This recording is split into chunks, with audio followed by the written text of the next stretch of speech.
أعوذ بالله من الشيطان الرجيم. بسم الله الرحمن الرحيم.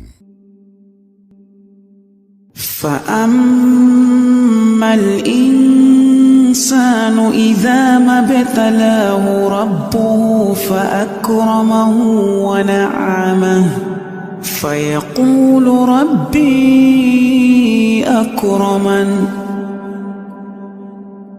وأما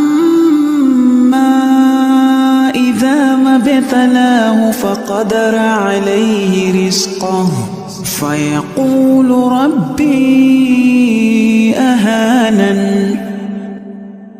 كلا بل لا تكرمون اليتيم ولا تحاضون على طعام المسكين وتأكلون التراث أكلا لما وتحبون المال حبا جما.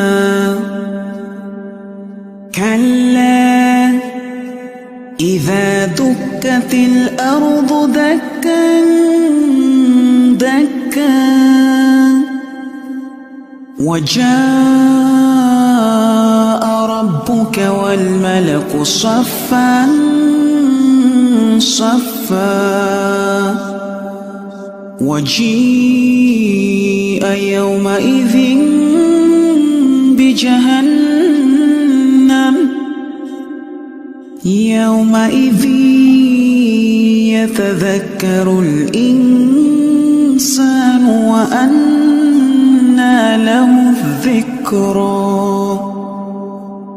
يقول يا ليتني قدمت لحياتي فيومئذ لا يعذب عذابه أحد ولا يوثق وثاقه أحد.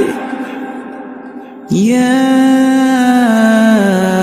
أيتها النفس المطمئنة ارجعي إلى ربك راضية مرضية فادخلي في عبادي